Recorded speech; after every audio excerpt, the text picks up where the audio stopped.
Quero te convidar a abrir sua Bíblia no livro de Gênesis. Um pouquinho mais da luz no público, igual a gente deixa sempre. Aí, obrigado. Gênesis capítulo 26, a partir do versículo 1. Quem achou diz amém. Gênesis, primeiro livro da Bíblia, capítulo 26, a gente vai ler a partir do versículo 1. Amém. A Bíblia diz assim: quem achou diz amém. Se não achou, você pode acompanhar com a gente aqui. A Bíblia diz assim: houve fome naquela terra, como tinha acontecido nos tempos de Abraão. Por isso Isaque foi para Gerar, onde Abimeleque era o rei dos judeus. O Senhor apareceu a Isaque e lhe disse: não desça para o Egito, procure estabelecer-se na terra que eu te disser, na terra que eu te mandar. Permaneça nessa terra mais um pouco, e eu estarei contigo e te abençoarei, porque a você e aos seus descendentes eu darei todas essas terras, e confirmarei o juramento que fiz ao teu pai Abraão. Tornarei seus descendentes tão numerosos como as estrelas dos céus, e lhes darei todas essas terras, e por meio da sua descendência todos os povos da terra serão abençoados. Porque Abraão me obedeceu e guardou os meus preceitos, meus mandamentos, meus decretos e minhas leis. Assim Isaque ficou em Gerar. Você pode colocar a mão sobre o seu peito. Eu quero te convidar a orar junto comigo. Senhor Deus, muito obrigado por este dia, Pai.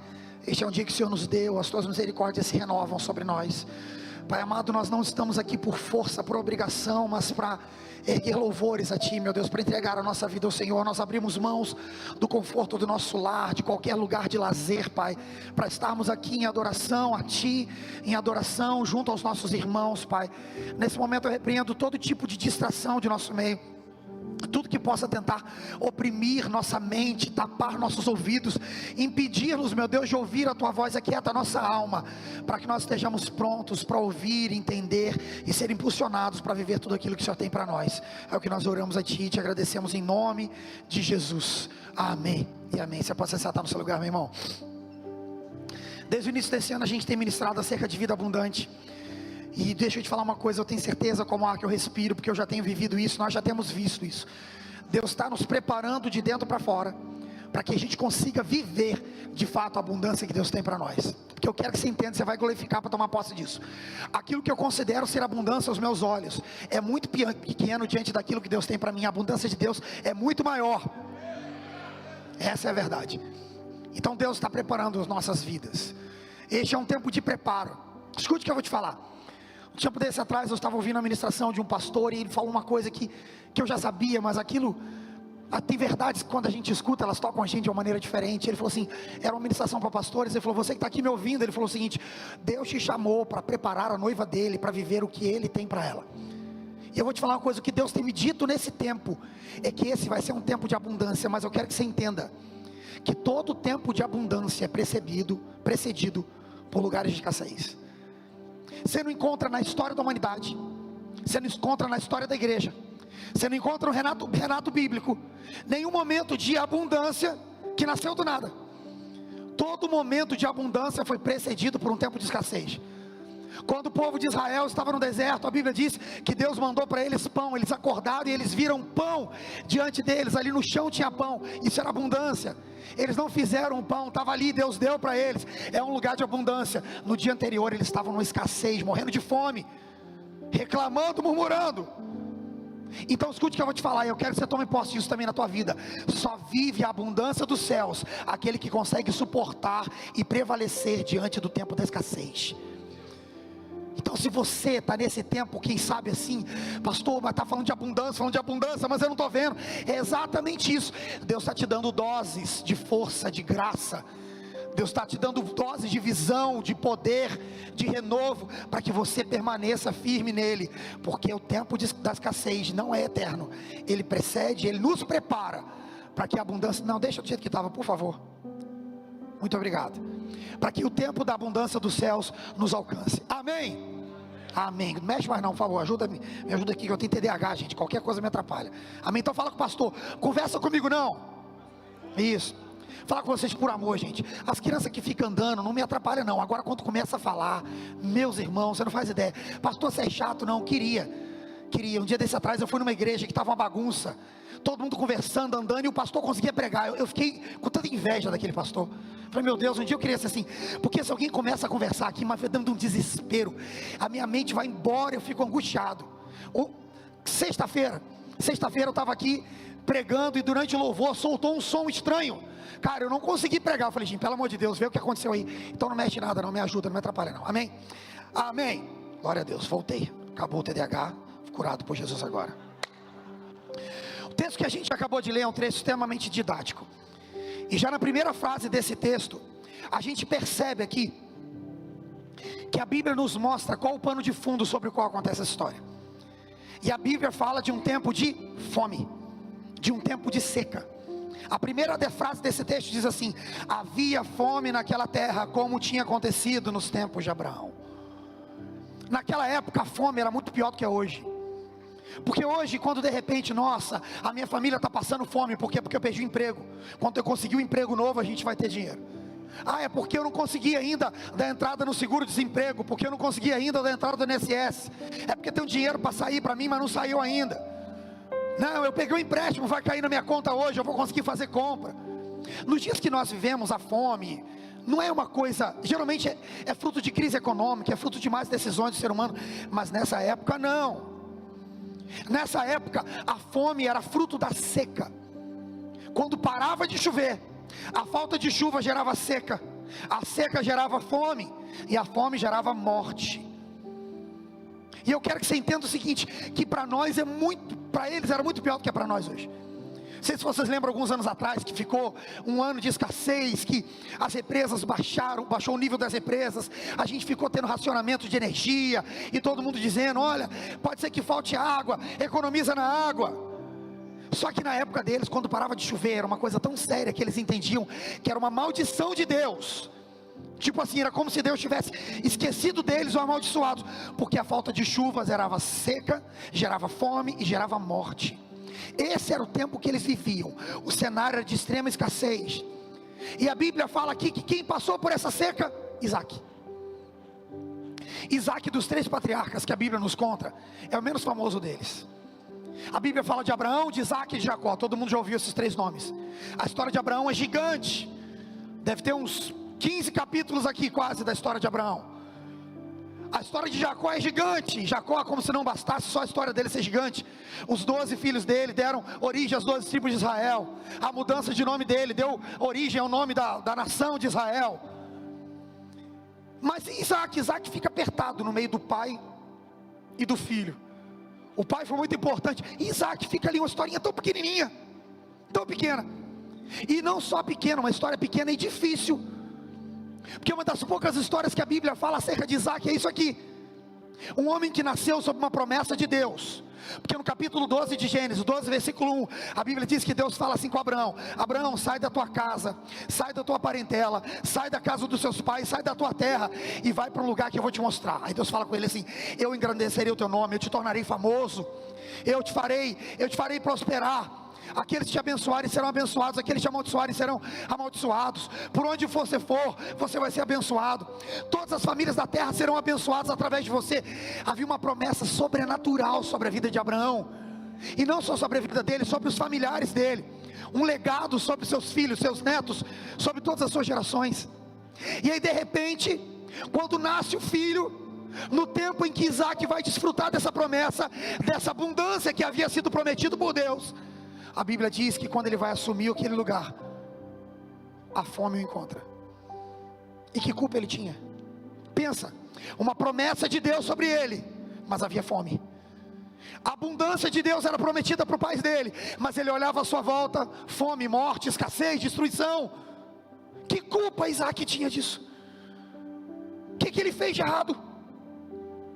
Para acontecer isso tudo, eu estou te falando isso porque muitas vezes na nossa vida a gente se encontra exatamente desse jeito. A gente tem certeza que Deus está com a gente, a gente tem certeza que é uma palavra de Deus sobre nós, a gente tem certeza que tem uma promessa, a gente tem certeza que Deus vai fazer, mas quando a gente abre o olho à nossa volta, só tem morte, fome, seca, escassez, destruição, ruína, traição, abandono, mentira. O que eu faço quando isso acontece? Pensa no coração de Isaac. Porque eu não sei na tua mente, mas todas as vezes que eu passo por esse tipo de problema, começa a vir muita coisa na minha cabeça. Cara, será que eu que estou errado então? Já sei. Então a promessa de Deus era só para o meu pai, não era para mim. Porque na época do meu pai ele foi abençoado. Quando chega na minha época, ao invés de bênção tem seca, morte e fome. Será que eu estou em pecado? Será que eu fiz alguma coisa errada? Será que Deus esqueceu de mim? Será que não era promessa de Deus nada? Será que meu pai dormiu, foi de barriga cheia? Ele teve um sonho, isso não era de Deus não. O que será que era? Porque quando chega na minha vez fica difícil. Eu não sei se em algum momento você já sentiu na tua vida assim. Pastor, no meu coração eu tenho a convicção de Deus está comigo, mas quando eu abro o olho, é só tragédia, é só caos, é só guerra, é só destruição para todos os lados. E sabe qual é o maior problema? É que nessa fase da nossa vida, a única coisa que a gente deveria pensar de verdade, costuma ser a última coisa que vem à nossa mente. Primeiro vem na nossa mente que a gente está em pecado, que Deus esqueceu de nós, que Deus não existe de verdade, que Deus ama todo mundo e não me ama. Mas a única coisa que eu deveria pensar, costuma ser a última coisa que vem ao meu coração. E eu quero te trazer isso à sua memória hoje aqui, para você guardar isso no teu coração e continuar repetindo isso para você o tempo todo. Independente da crise, independente da seca, independente do cenário à sua volta, independente de como você se veja, ou de como as pessoas te vejam, o Deus que está sobre você não perde o controle das coisas. Independente do que eu veja, independente de como eu encare a situação à minha volta, independente de como as pessoas olhem para mim, o Deus que eu sirvo continua inabalável, Ele não muda. O que a gente precisa é ter em Deus a convicção de que a palavra dEle não muda. E a Bíblia diz isso muitas vezes. A Bíblia diz que a palavra de Deus não volta vazia, ou seja, ela cumpre o propósito para o qual ela foi lançada. A Bíblia diz que a palavra de Deus, a Bíblia diz que Deus não é homem para que minta, nem filho do homem para que se arrependa. A Bíblia diz que a palavra, que Deus não muda, que Ele é o mesmo ontem, hoje, será eternamente. Então sabe que você precisa se focar na palavra que Deus te deu, independente do que esteja acontecendo à sua volta. Sabe qual é o problema, a dificuldade que a gente tem? É que na primeira dificuldade, na primeira luta, na primeira circunstância difícil, a gente tem a tendência de esquecer tudo. Isso é próprio do ser humano. E eu vou te provar isso de maneira simples. Pensa em alguma amizade que você teve na tua vida, que foi uma bênção na tua vida durante uma época, durante 5, 10, 15, às vezes 20 anos, foi uma bênção. Esse meu amigo, essa minha amiga era uma bênção, mas de repente teve um desentendimento, e aquele desentendimento destruiu todos os 10, 15, 20, 30 anos de bênção. E hoje você tem ódio dessa pessoa, você não consegue nem olhar para ele. Ao pensar nele, teu coração dói. Mas tudo que foi de bom, acabou. Preste atenção. Essa semana eu estava aconselhando um amigo, pastor, que se divorciou agora, há pouco tempo. Ele falou, cara, eu não sei o que eu vou fazer, porque ela falou que ela vai acabar comigo. Ela está pedindo mais de 60% do meu salário. Ela está pedindo para que, entrou com um pedido do juiz para que eu veja as crianças de 30 em 30 dias. E ela quer levar os meus filhos para quase 3 mil quilômetros de distância de mim. E ela falou que ela não vai parar enquanto ela não me destruir. Eles foram casados 15 anos. Você acha que foi 15 anos desse jeito? Não foi. Ninguém vive 15 anos com quem odeia. O que foi que aconteceu no final que fez esquecer-se de tudo? Eu estou falando de casamento, eu estou falando de relacionamento, mas é verdade que com Deus é do mesmo jeito. Tantas coisas Deus fez de bom para mim, mas uma vez que parece que Ele não me ouviu, Deus não existe não. Ele esqueceu de mim. Ele é bom para os outros, para mim não. Esse pessoal que o pastor está falando aí, Deus tem filhos prediletos. Não tem. Agora deixa eu te falar uma coisa, Deus não tem filhos prediletos, mas tem filhos que escolhem estar mais perto dele. E aqueles que permanecem firmes no tempo da escassez, são aqueles que são honrados por Ele, e são alcançados pela abundância dos céus. Então meu irmão, no dia mal, quando você estiver igual Isaac, quando talvez você estiver olhando a sua volta e fala, e a promessa de Deus, e a abundância que o pastor está pregando, e aquilo que Jesus fala, que eu vim para dar vida e abundância para vocês, cadê essa abundância, pastor? É só seca, animal peçonhento, é morte, é destruição, é o inferno inteiro contra mim. Não se esqueça que o Deus que te chamou, Ele não muda, nele não há sombra de variação, e Ele continua tendo controle de todas as coisas. O problema é que às vezes a gente vê a Deus com a nossa ótica, e da minha ótica, em algumas coisas eu perco o controle. Eu tenho controle sobre isso aqui, de repente eu perdi o controle. Agora Deus não. Mesmo quando você perde o controle sobre todas as coisas, a tua história está perfeitamente encaixada, escrita nas palmas da mão de Deus, é o que a Bíblia diz. Esse texto mostra pra gente um homem de Deus em um tempo de dificuldade. E a fome ali era tão grande que era comparado a uma fome que tinha acontecido com Abraão. E eu vou te falar uma face aqui da história de Abraão que a gente passa batido. E passa batido de verdade. Porque muitas vezes eu li esse texto e eu nunca me atentei para isso. Eu falei no capítulo 12, versículo 1. Deus fala com Abraão. Abraão era velho, a sua mulher também já era velha. A Bíblia diz que já tinha cessado o costume das mulheres, ela não podia mais ter filhos. Abraão era estéril. Deus fala com ele que daria uma grande geração a ele, muitos filhos. Uma promessa maravilhosa, uma das promessas mais lindas da Bíblia está aqui, em Gênesis capítulo 12, versículo 1. Talvez você não perceba, e eu vou te falar uma coisa aqui que não é heresia, você pode estudar sobre isso. A gente pensa que o povo de Israel só entrou na terra prometida no livro de Josué. Não, engano seu. Porque a terra prometida, que é conhecida como Canaã, não era uma cidade, era uma região. Não era São José dos Campos, era o Vale do Paraíba. Entendeu? Então não tinha um muro para entrar em Canaã. Não tinha um exército, não tinha uma fronteira geográfica como tem hoje. De repente, quando a gente atravessa a ponte ali, Jacareí, da ponte para cá, São José. Você vai pegando aqui as nossas estradas aqui para o sul, e de repente você vê ali Minas Gerais, divisa, Minas Gerais e São Paulo. Não tinha uma divisa assim. O primeiro hebreu, o primeiro judeu a entrar em Canaã foi Abraão. Ele foi o primeiro a pisar lá, ele pisou naquela terra. É porque o povo de Israel só conquistou aquela terra com Josué. Mas o primeiro a pisar lá foi Abraão. Porque quando Deus deu a palavra para ele: vai, sai da tua família, ele largou. Sai da tua casa, ele saiu. Deixa a tua cidade, deixa os teus parentes, vai para o lugar que eu vou te mostrar. A Bíblia diz que imediatamente ele foi. Ele foi. Capítulo 12, versículo 1. No versículo 10, a Bíblia diz que quando Abraão chegou em Canaã pela primeira vez, a Bíblia diz assim: quando Abraão chegou naquela terra, havia uma grande fome, e por isso ele foi se refugiar no Egito, para não morrer. Pensa a cabeça de Abraão. Deus me falou que ia me mandar para uma terra boa, que mana leite e mel, uma terra fértil, que tudo que planta dá.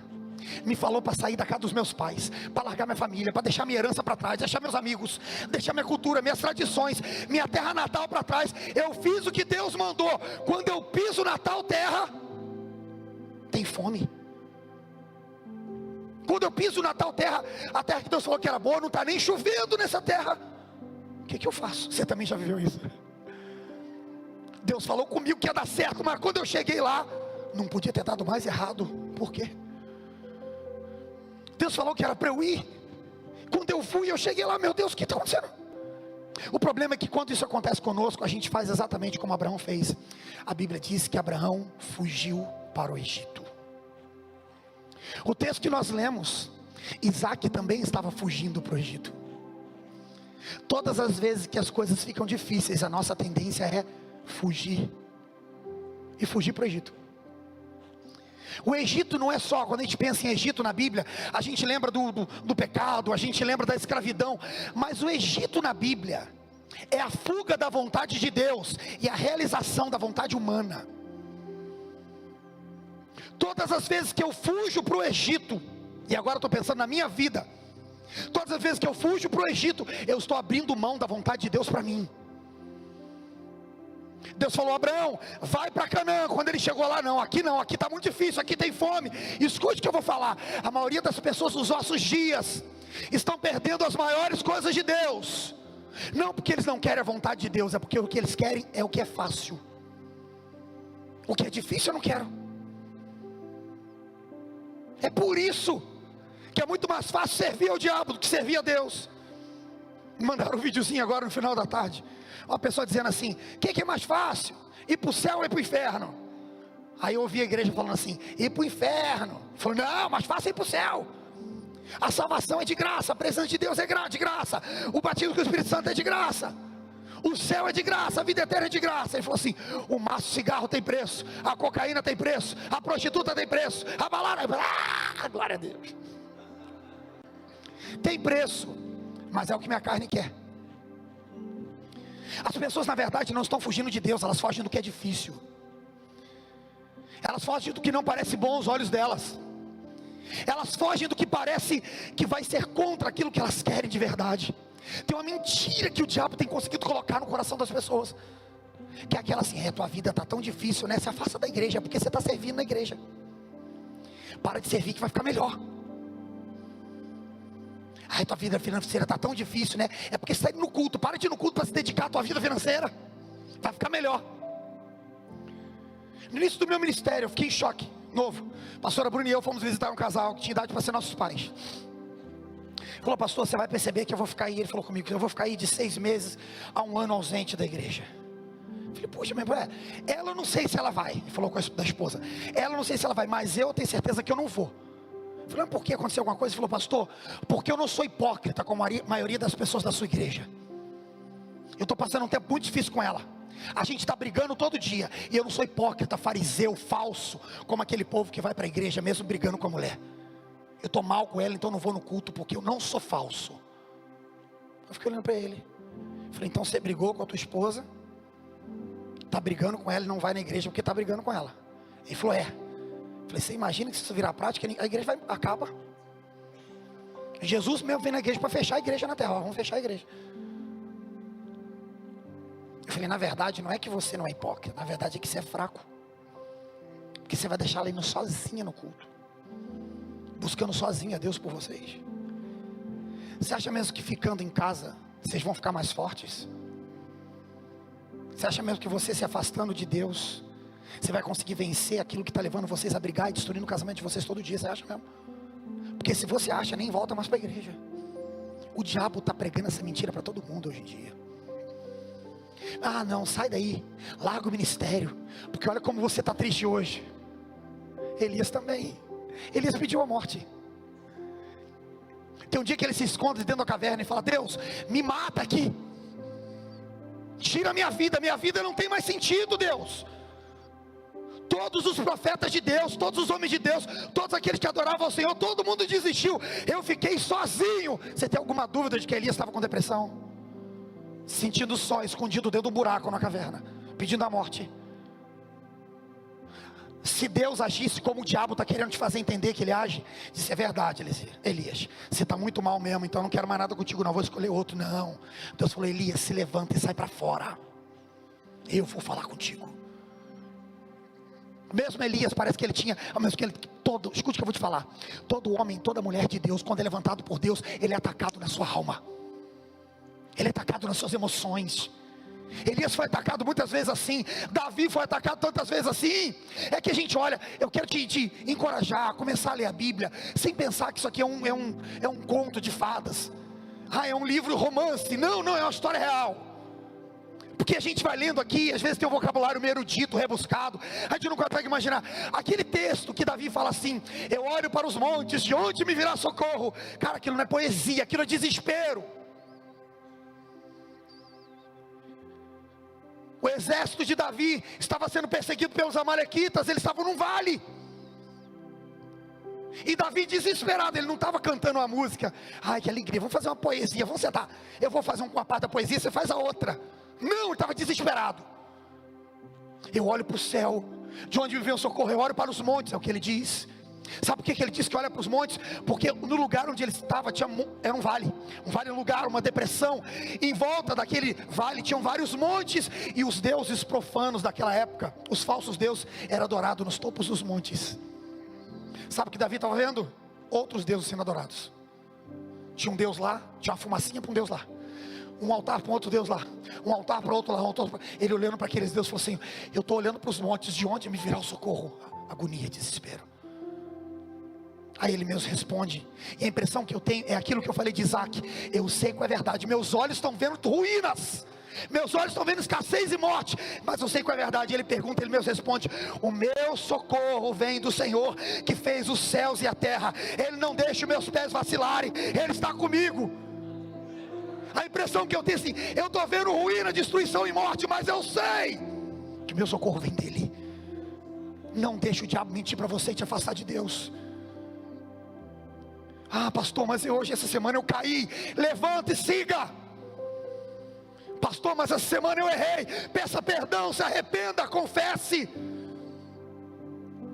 Pastor, mas eu estou mal. Pega na minha mão e vamos junto. A diferença entre os vencedores e os derrotados não são aqueles que passam o tempo todo bem, o tempo todo mal. É aqueles que conseguem vencer o tempo mal, que conseguem vencer o tempo de escassez e desfrutar da abundância que é derramada dos céus sobre nós. Não fuja porque você está passando dificuldade. Não fuja porque eu estou triste. Amém, meu irmão? Levanta e vamos. A Bíblia diz que a alegria do Senhor é a minha força. Não é a minha alegria, é a do Senhor. Então o dia que a minha alegria acaba, eu tenho uma reserva de alegria em Deus, um estoque de alegria nele, e essa alegria renova a minha força. Eu sigo em frente. Alguém pode dizer, mas você está feliz? Eu não estou não, mas a alegria do Senhor me alcançou, cara. E é por isso que eu estou seguindo. Não pare, não pare. Abraão chega na terra prometida e tinha fome. Ele foge para o Egito. E é interessante que quando Isaac assume, ele passa pelo mesmo problema do pai. Quando chega a vez dele, o pai tinha acabado de morrer. Abraão tinha acabado de morrer. Quando a Bíblia fala que Isaac encontrou a mesma fome. A diferença entre Isaac e Abraão é que Abraão fugiu para o Egito. E quando Abraão chega no Egito, Abraão vive um tempo muito difícil. Porque a primeira coisa que acontece com Abraão no Egito é que ele tem medo de morrer. A Bíblia diz que a sua esposa era muito bonita. E diferente do lugar onde ele estava, da terra que ele veio, que era Ur dos Caldeus, Abraão chega numa terra desconhecida, um povo ruim. Os egípcios eram cruéis. Abraão chega naquele lugar e ele pensa, meu Deus, a minha mulher é muito bonita. Os caras vão ficar de olho na minha mulher. Se eles souberem que ela é minha esposa, eles vão me matar para ficar com ela. Aí ele tem uma ideia inteligentíssima. Já sei, eu não vou falar que sou marido dela, eu vou falar que sou irmão dela, que eu perco a mulher, mas pelo menos eu não morro. Então, por medo de morrer, ele mentiu acerca da mulher, e ele perdeu a mulher. E eu quero que você entenda, preste atenção nisso aqui. Ele não perdeu só a mulher, ele perdeu a promessa. Porque a promessa de Deus para ele falava de uma geração que nasceria de Sara. Mas quando ele chegou no Egito, ele abriu mão da promessa de Deus. Pode levar Sara, desde que não me mate. A impressão que eu tenho, escute o que eu vou te falar, é que agora ele não está mais zelando pela palavra de Deus, ele está zelando só pela sua vida. E deixa eu te falar uma coisa, enquanto você zela pela palavra de Deus sobre a tua vida, é Deus que zela e que protege a tua vida. Quando Abraão chega no Egito, é assustador. Ele abre mão da sua esposa. Meu irmão, se alguém quiser vir arrancar minha esposa de mim, vai ter que me matar mesmo. Vai ter que me matar mesmo, de verdade. E se eu não estiver morto, eu vou atrás. Porque ela não é só alguém para tapar a minha carícia. Eu quero que você entenda, você é homem de Deus, que está aqui casado, isso é para você, homem. A mulher de Deus que está do seu lado, ela não está ali só para cuidar dos seus filhos, para suprir a sua carência. Ela é parte da abundância de Deus sobre a tua vida. O dia que você abre mão dela, você está abrindo mão dessa promessa de abundância. Não vou abrir mão dela. Abraão abriu, sabe por quê? Porque ele estava no Egito. E quem está no Egito esquece da palavra de Deus. Leva minha mulher, se não me matar já está bom demais. A Bíblia diz que o faraó chega e fala, pô rapaz, você não falou que ela era tua mulher? Você não disse que é homem de Deus, você mentiu pra gente. Olha o que o Egito fez com ele, se tornou um mentiroso. Ele perdeu tudo, sabe por quê? Escuta o que eu vou te falar. Os maiores tempos de escassez, a maior seca que a gente costuma passar, não é porque a gente está no lugar que Deus nos colocou, é porque a gente fugiu do lugar da vontade de Deus. Porque se eu estou na escassez, mas eu estou no lugar onde Deus quer que eu esteja, Deus manda o maná, Deus manda codorniz, Deus faz água sair da rocha, Deus manda corvo me alimentar, Deus manda, a Bíblia diz que quando Elias estava perdido no deserto, Deus mandou um anjo e levou pão e carne para ele.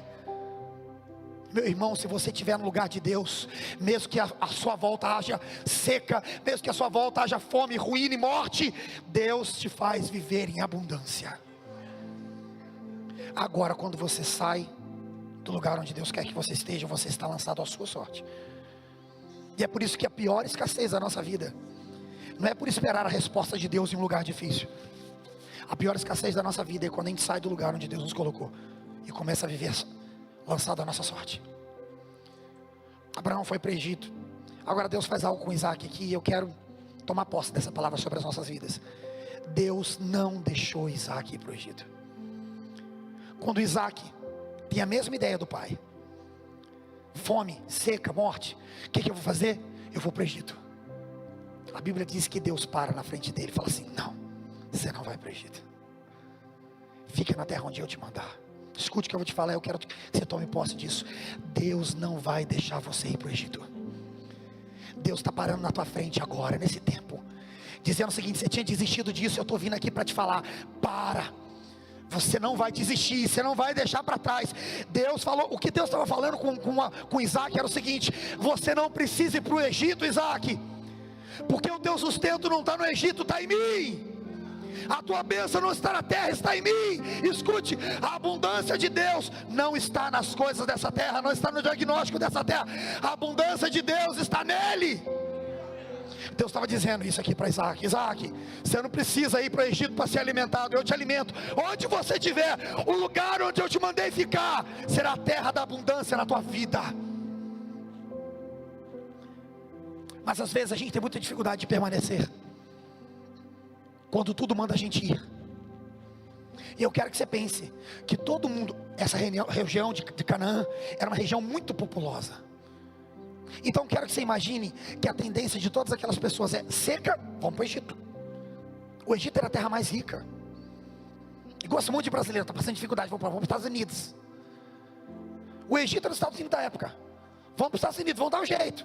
Te foge um documento, a gente chega lá como bandido, mas Deus vai abençoar o bandido, o criminoso chegou lá, vai abençoar. O Egito era isso. Então eu quero que você pense que Abraão estava indo para o Egito no fluxo, no trânsito, todo mundo indo para o Egito. De repente Deus fala: não, Abraão, não vai para Isaac, perdão. Não, Isaac, não vai para o Egito não, fica aqui. Aqui. Fica aí, onde eu te mandar. Aí você imagina o pessoal passando: ô Isaac, você não estava indo para o Egito? Eu não vou mais não, Deus mandou ficar aqui. Ficar aí? Mas você vai morrer, cara. Não, mas Deus mandou ficar, você é doido. Tem certeza, Isaac? Vai colocar tua mulher nesse buraco, Isaac? Vai jogar fora a tua vida, a tua família, Isaac? Se eu fosse você, eu ia para o Egito. Está todo mundo indo para o Egito. Por que você não vai para o Egito? Às vezes a gente não vai para o Egito nem porque quer, mas é porque está todo mundo indo. Quando a gente viu, a gente já entrou. Primeira vez, só quem já teve esse desprazer, levanta a mão e diz amém. A primeira vez que eu peguei um trem, na Sé, Calmon Viana Estudantes, que diz amém, quem teve esse desprazer. Fala até com vergonha. Eu estava com um amigo meu, eu falei: tá, onde que a gente entra? Ele falou: fica tranquilo que você vai entrar sem fazer nada. Eu falei: como? Ele falou: espera. Cara, eu nunca vi tanta gente na plataforma da estação, era muita gente. Se você não fez isso, pelo amor de Deus, você mora em São José, reclama de São José, vai lá pegar um trem lá, vai, pelo amor de Deus, vai. Era às 6 horas da manhã na segunda-feira, e eu estava ali, e de repente o seguinte, quando o trem foi parando, eu fiquei desesperado, que quando o trem estava começando a parar, um monte de gente começou a pular no trem, pular nas portas do trem. Eu falei: sangue de Jesus. Falou assim: só toma cuidado para não cair no buraco. Aí e assim, a pessoa foi me empurrando, e eu segurando assim atrás e na frente para ninguém me levar nada. E quando eu vi, eu já estava dentro do trem. Se não fosse aquele, eu já tinha entrado do mesmo jeito, porque o fluxo me empurrou. O problema é que às vezes a gente não tem decisão na vida, e o fluxo da vida vai empurrando a gente. Entrei no trem errado, saí do trem que não era para eu sair. Escute o que eu vou te falar, e eu quero profetizar sobre a tua vida. Talvez tenha gente nesse tempo que vai dizer para você: você tem certeza que você não vai para o Egito? Não. Essa terra vai te destruir. Você vai morrer de fome aí, está seco, você não percebeu? Está todo mundo indo para o Egito, você não vai não. Talvez no teu coração você fale assim: meu Deus, será que eu não tenho que ir mesmo? Está todo mundo isso aqui, será que só eu estou certo, Senhor? Só eu vou ficar nessa terra seca e escassez, está todo mundo indo para o Egito. Eu quero profetizar sobre a tua vida. Quando essas pessoas voltarem do Egito, elas vão dizer: ei, Isaac, você estava certo, hein, cara? Como é que você foi sustentado nessa terra, Isaac? O que foi que aconteceu? Choveu aí? Não, não choveu não, mas o meu Deus me sustentou, porque o lugar onde Ele me planta é um lugar de abundância. A minha abundância não está no fluxo dessa terra, não está na decisão dos homens. A minha abundância está no meu Deus, no meu Deus. Esse texto nos traz alento, porque a gente olha para cá e a gente percebe que homens de Deus, que têm um chamado, uma vocação, também passam por angústia, também passam por luta, por escassez, por dificuldade, por medo e vontade de fugir. Porque quando a gente está na luta, a gente pensa que é só a gente que está na luta. Meus irmãos, que bom, você sabe como é maravilhoso. E eu tenho me aproximado, graças a Deus, depois de muitos anos eu tenho conseguido me aproximar. Deus tem feito algo na nossa cidade maravilhoso, com muitos pastores dessa cidade. E eu tenho me aproximado de muitos pastores dessa cidade, e que maravilhoso é conversar com eles. Porque na hora da luta, a gente acha que só quem está passando por luta é a gente. E que bom, um dia desses, segunda-feira eu estava com eles, e aí estava eu e umas duas pastoras conversando, e aí eu comecei a falar da luta que eu estava passando e tal, aí o outro falou assim: nossa pastor, eu estou passando uma coisa parecida. Quando ele começou a contar, a luta dele era muito pior do que a minha, e aí sem perceber eu fui fazendo assim. Aí ele falou assim: você está feliz, né? Eu falei: não pastor, eu estou aliviado, porque eu achei que era só eu que estava ruim. Ô pastor, obrigado. Aí o outro falou assim: espera aí que eu vou compartilhar a minha, vocês vão ficar melhor ainda. Porque não é que a dor do outro traz alento a gente, é porque quando a gente está na escassez, parece que só a gente está lá. Parece que Deus só esqueceu da gente. Deus abençoou todo mundo, só não abençoou eu. Não, meu irmão, deixa eu te falar, Abraão era muito melhor do que eu, e ele passou por dores muito maiores que as minhas. Isaac tinha uma promessa muito maior do que a minha. Tinha mesmo. E ele passou por aflições muito maiores do que as minhas. Eu estou aqui para te dizer o seguinte, escute o que eu vou te falar. Vida abundante não é ausência de luta, dificuldade, de medo, de escassez. Vida abundante é a certeza de que Deus está comigo onde quer que eu esteja. O segredo da vida abundante não é o clima, não é a economia, é a fé, é a obediência, é permanecer em Deus quando tudo me manda fugir e procurar um lugar melhor. A abundância é saber que Deus vai me sustentar e me fazer frutificar onde quer que eu esteja. É isso.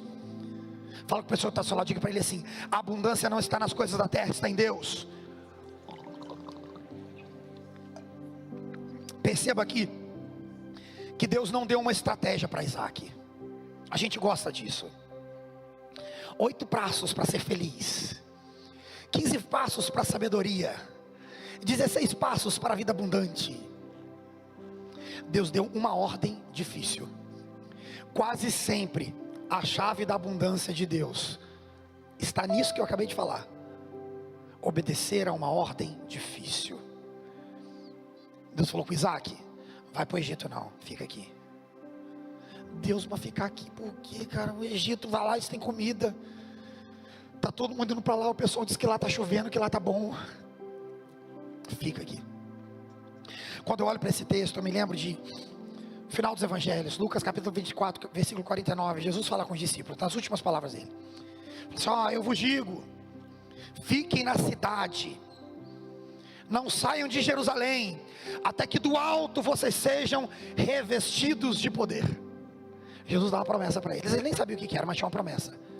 Mas essa promessa tinha uma condição: fiquem em Jerusalém. Pastor, de boa, Jerusalém, cidade santa, lugar turístico. É fácil para mim, para eles não, meu irmão. Nos últimos dias, Jesus tinha sido traído. Jesus tinha sido julgado durante pelo menos 24 horas, apanhado. Arrancaram o couro dele, exposto da pior maneira possível. Ele foi crucificado, execrado pelo povo. E agora, se o líder sofreu desse jeito, imagina os seguidores. Se o cara que era o poderoso, que fazia milagre, que fazia acontecer, foi para a cruz, imagina os que andavam com ele. Foi naquele lugar que Jesus mandou os discípulos ficarem. Talvez o que os discípulos queriam ouvir de Jesus era assim: gente, o negócio está ruim aqui em Jerusalém, né? Vocês estão percebendo? Então vamos fazer o seguinte: pode dar uma volta aí, vamos cada um para um canto, passem uns 6 meses sumido pelo menos, esperar a poeira baixar. Depois que a poeira baixar, vocês voltam para cá, tá bom? Não, fica aqui. Jerusalém era o lugar mais difícil do mundo para eles estarem. Além de perseguição, tinha a dor de lembrar que era naquele lugar que eles tinham vivido tudo com Jesus, e agora eles não tinham mais Jesus. Jesus mandou eles ficarem no pior lugar. Aí a Bíblia diz que Jesus passou 40 dias com eles, depois de ressurreto. Jesus passou 40 dias até esse assunto aos céus. Aí a Bíblia diz, Atos capítulo 1, versículo 4, Jesus senta para comer com eles. Quando ele acaba de comer, ele fala assim: ó, não esqueça do que eu falei, hein? Lembra da promessa? Fique em Jerusalém, até que vocês recebam a promessa que eu já dei a vocês. De novo, pelo amor de Deus, a gente queria dar uma vazada daqui. Queria ir para um lugar mais fácil, ele manda de novo ficar num lugar difícil. As últimas palavras de Jesus antes de ser assunto aos céus, Atos 1:8. Mas ele subindo para o céu: mas recebereis poder ao descer sobre vós o Espírito Santo, e sereis minhas testemunhas em Jerusalém. Cara, ele tem que ficar em Jerusalém mesmo, mano. É o pior lugar. Sim, é o pior lugar, mas toma posse disso. É no pior lugar que eles receberam a maior promessa que Jesus deu a eles. Foi no pior lugar que eles foram cheios do Espírito Santo, cheios de autoridade. Foi no pior lugar que eles receberam coragem, ousadia. Foi no pior lugar que eles saíram pregando e viram gente sendo batizada. 5.000 almas aceitando a Jesus, gente sendo batizada com o Espírito Santo, batizada nas águas. Escute: o lugar difícil onde Deus te manda ficar é também o lugar onde a promessa se torna realidade. Não saia do lugar da abundância, independente de como ele pareça aos seus olhos. Isaac já estava no caminho e Deus manda ele parar. Isaac, não vai por aqui não, para. E Deus, escute o que eu vou te falar, Deus fala com a gente o tempo todo, meu irmão. Pastor, mas parece que o céu está de bronze. Deus não está falando. Talvez seja você que não está sensível o suficiente para entendê-lo falando contigo, para ouvi-lo falando contigo, mas Deus fala com a gente de todas as formas possíveis. O problema é que tem momentos na nossa vida que a gente espera Deus de uma forma e Ele vem de outra. O problema é que às vezes a gente está tão obstinado a fazer uma coisa que Deus fala com a gente, e a gente continua obstinado. A Bíblia fala, por exemplo, de Balaão. Balaão foi um profeta que se vendeu. Eu quero que você entenda, Balaão tinha um dom que Deus havia dado a ele. Ele era profeta de verdade, não era falso. As profecias que Balaão entregou na Bíblia eram palavras de Deus. Por que Balaão é conhecido como falso profeta? Porque ele se vendeu para profetizar. Ele foi pago com ouro e com roupas de festa, enquanto ele estava indo para profetizar aquilo pelo que ele tinha sido pago. Deus falou com ele várias vezes: não vai, Balaão, não vai, Balaão. Mas Balaão estava tão obstinado: eu vou. Sabe o que é terrível nesse texto? Esse texto é famoso por causa da jumenta. Ele estava montado na jumentinha. Deus falou com ele pelo menos 3 vezes, audivelmente, diretamente a ele, e ele seguiu obstinado no que ele estava fazendo. Sabe o que Deus fez? A Bíblia diz que um anjo parou no caminho e não deixou mais a jumenta seguir em frente. E a Bíblia diz que a jumenta empacou. Você consegue entender que ele estava tão longe de Deus, que a jumenta estava mais sensível espiritualmente do que ele? A jumenta obedeceu a Deus e Balaão não. E ele estava tão obstinado que a Bíblia diz que ele começou a bater na jumenta, dar uma surra na jumenta. Vai, jumenta! A jumenta está obedecendo, cara. Perceba que na tua vida, em alguns momentos, Deus trava as portas. Ai, pastor, fechou todas as portas, é o diabo. Às vezes não, meu irmão, às vezes é Deus. Às vezes é Deus fala assim: não, por aqui não, filho. É amor. É amor. O problema é que às vezes a gente entra num looping de pirraça. Aí fala assim: não, mas eu quero. Aí Deus fecha a porta, você vai lá, pega um pé de cabra e arrebenta a porta. Aí Deus fecha um portão e coloca um cadeado, você pega a marreta e arrebenta o cadeado. E você vai indo obstinado. Não, isso não é coisa de Deus. Não faça isso. Escute o que eu vou te falar. No início do meu ministério aconteceu isso comigo. Um homem veio me procurar, eu era bem novo. Ele estava casado já há alguns anos.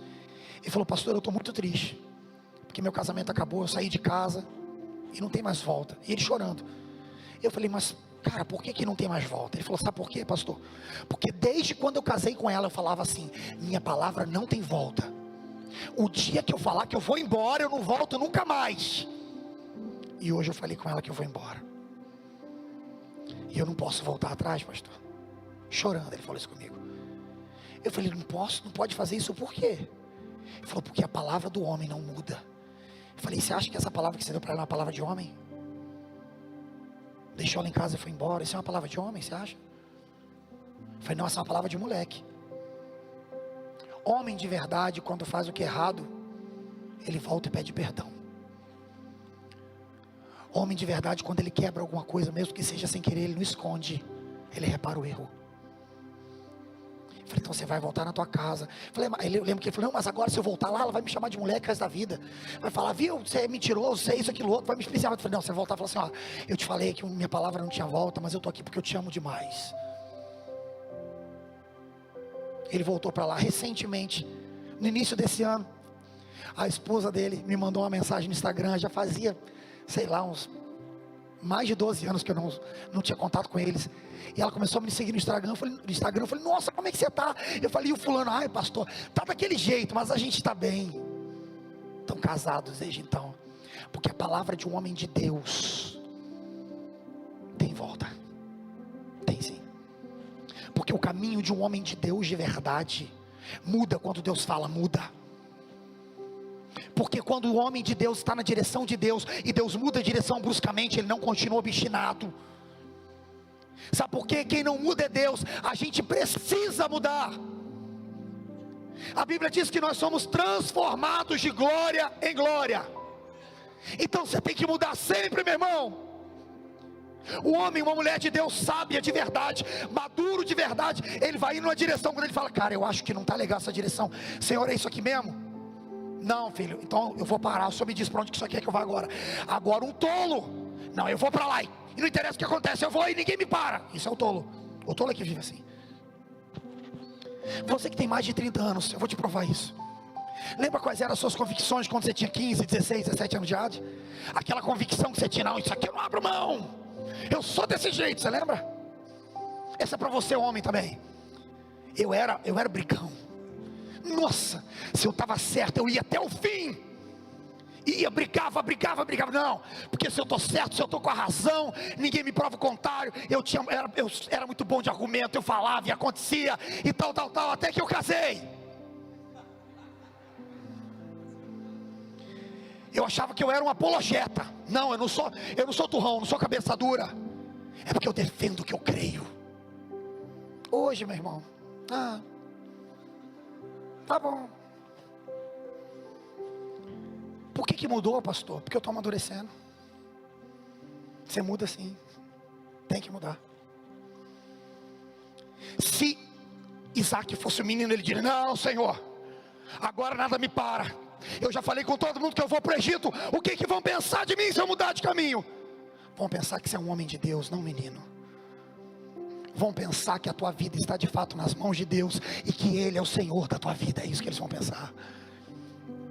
Muitas vezes na minha vida eu ficava triste quando alguém tentava me machucar, dizendo, pastor Lucas não é mais o mesmo. Meu irmão, hoje eu estou feliz quando fala, pastor Lucas não é mais o mesmo. Glória a Deus, porque eu era tão ruim e eu estou melhorando. Estou muita coisa ruim ainda, muita coisa, mas eu era tão pior. Todo dia eu estou mudando. Então quando alguém olhar para você e falar assim, você não é mais o mesmo, se você estiver nas mãos de Deus, diga, glória a Deus por isso, porque eu estou na mão do oleiro. Quando o vaso quebra, ele faz outro de novo, mais forte. Aí ele quebra, amassa, ele amassa o barro de novo, ele faz um vaso novo. Eu estou mais forte, eu estou mais útil, eu estou maior. Todo dia eu estou crescendo e sendo transformado de glória em glória. Essa é a vontade de Deus para nós. Não tenha medo. Em alguns momentos Deus permite que a gente esteja em situações só entre nós e Ele, para que a gente aprenda a depender dEle.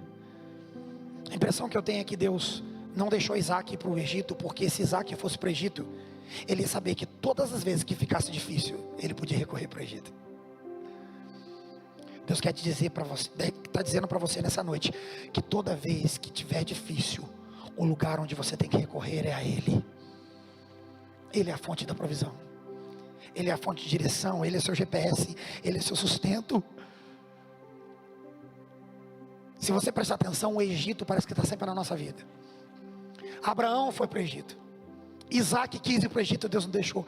Jacó foi para o Egito e foi com seus 12 filhos, com mais 70 pessoas da sua família. chegou no Egito e por causa da fome que tinha no mundo todo, José e Maria, quando tiveram Jesus, e Herodes mandou matar todas as crianças, eles fugiram para o Egito.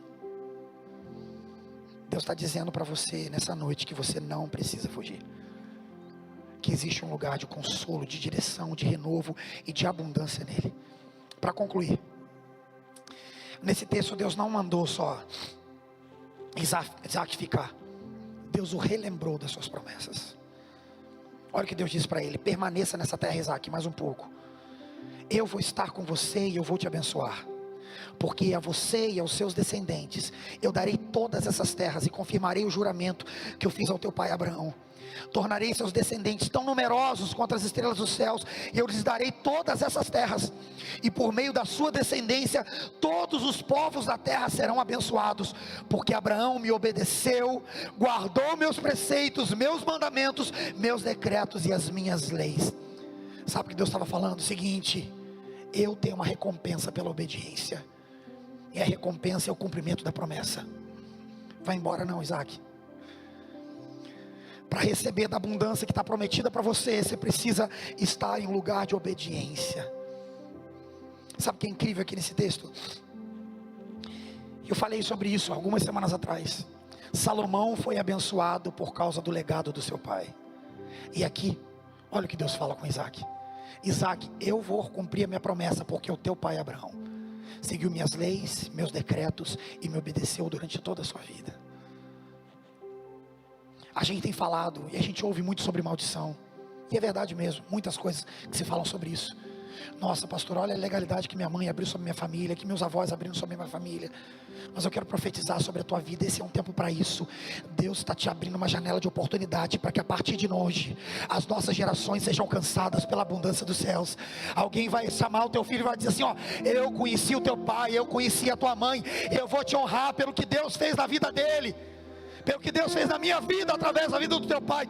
Deus está nos levantando nesse tempo, para que nós deixamos uma herança de abundância sobre as futuras gerações. Esse texto termina com uma frase muito simples, mas muito transformadora. Diz assim: e assim Isaac foi para Gerar. Só isso, simples. Perdão, Isaac ficou em Gerar. Assim Isaac ficou em Gerar. É simples, mas é muito profundo, porque assim, o texto começa com ele indo na direção do Egito. E era assim: Canaã ficava no Oriente Médio, e o Egito fica na África, que é abaixo. Possivelmente Isaac estava no sul de Canaã, e ele começou a descer mais ao sul até chegar no Egito, e no meio do caminho tinha essa cidade chamada Gerar, que não era mais Canaã, mas que também não era o Egito. Ele tinha um plano, uma rota. O texto começa dizendo que ele está indo em direção ao Egito, e termina dizendo: ele ficou em Gerar. Essa frase podia ser de outra forma. Essa frase podia ser escrita para a gente assim: sendo assim, Isaac abriu mão de fazer a sua vontade, para fazer a vontade de Deus. Sendo assim, Isaac abriu mão dos seus planos para viver os planos de Deus. Sendo assim, Isaac abriu mão da sua fuga e obedeceu a Deus. Ele abriu mão de depender de si mesmo e decidiu depender de Deus. Que essa seja a palavra de Deus acerca de nós.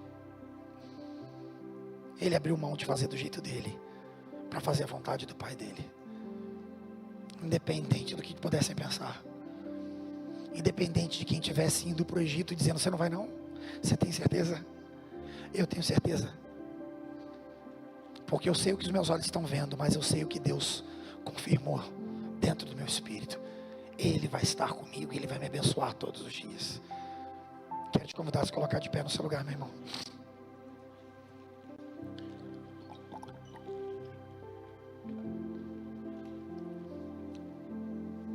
Eu não sei o que é que os seus olhos têm visto à sua volta, mas eu quero te fazer lembrar nessa noite acerca da palavra de Deus sobre a tua vida. Os olhos de Isaac viam seca, morte, fome, mas a palavra de Deus é: eu vou estar contigo e vou te abençoar. Eu vou te dar todas essas terras. Eu darei aos teus descendentes, como eu tive com Abraão, por causa do teu pai, eu vou te abençoar. A palavra de Deus é maior do que os nossos olhos, do que aquilo que os nossos olhos veem. A promessa de Deus é maior do que aquilo que a gente está conseguindo tocar com as nossas mãos hoje. O segredo da abundância é saber que Deus não se esquece, que Ele não muda, Ele controla absolutamente todas as coisas, Ele não perde o controle sobre elas. Você pode fechar os seus olhos no lugar que você está, meu irmão. Quero te convidar a fechar os seus olhos e colocar a sua vida diante do Senhor aqui nessa noite. Eu não sei sobre quais coisas você talvez não tenha controle nesse momento. E não tenha vergonha disso não. Porque Isaac não estava passando pela seca por causa de um pecado seu, era só a seca. Às vezes quando as coisas são difíceis a gente fica assim, qual a culpa? O que eu fiz de errado? Onde é que eu preciso melhorar? O que foi? Será que Deus esqueceu de mim? Será que foi alguém que armou contra mim? Será que é o diabo que está se levantando contra mim? Não, meu irmão. O Deus que nós servimos é tão poderoso que Ele usa até mesmo as situações mais difíceis para abençoar a tua vida. E nessa noite Ele está te trazendo aqui para te dizer o seguinte: fica mais um pouco na terra onde eu estou te colocando. Fica neste lugar, porque os lugares onde Deus te planta, independente da escassez que os teus olhos veem, eles serão um lugar do cumprimento da promessa. Eles serão um lugar da abundância de Deus. Você pode ir com seus olhos fechados, rasgue o seu coração, os coloque diante do Senhor nesse momento. Faça isso. Diga com as suas palavras aí, abra os seus lábios e fale para o Senhor. Quero que você perceba que nesse texto Isaac não diz uma palavra, ele só obedece. Mas o Senhor Jesus também está aqui neste lugar, nessa noite, para ouvir tuas palavras. Ele está aqui, Ele vem até você. Pode ser que você fale, pastor, mas não tem mais ninguém à minha volta. Tem sim, Deus está contigo. Talvez fosse esse sentimento de Isaac, por isso Deus falou com ele, eu estou contigo. Talvez Isaac estava pensando, Senhor, eu vou para o Egito, senão eu vou ficar sozinho, nessa seca, nessa fome, nessa destruição, nesse lugar de morte. Deus falou, não, eu vou estar contigo, Isaac. Eu vou estar contigo aqui o tempo todo, o tempo todo. Deus tem levantado homens e mulheres aqui nesse tempo, nesse mesmo espírito de Isaac, homens e mulheres que vão dizer, Senhor, independente do que eu estou vendo, a minha vida está nas tuas mãos. Independente do plano que eu tenha tentado traçar para mim mesmo, eu vou fazer a tua vontade. Eu estou abrindo mão da minha rota para viver a tua rota para a minha vida, Senhor. Quero te convidar, meu querido, a sair do seu lugar e vir aqui à frente, como o Isaac dessa geração. Um homem que vai permanecer, uma mulher que vai permanecer. Um homem que mesmo no meio da crise, que mesmo no meio do medo do mundo que nos assola de todos os lados, ele sabe que a palavra de Deus é o que o sustenta. Deus está injetando força sobre você nessa noite, renovo do céu sobre você nessa noite. Quero te convidar a sair do seu lugar e vir aqui e falar, Senhor, eu estou aqui, eu sou o Isaac desse tempo, eu vou ficar onde o Senhor me mandar, eu não vou fugir das circunstâncias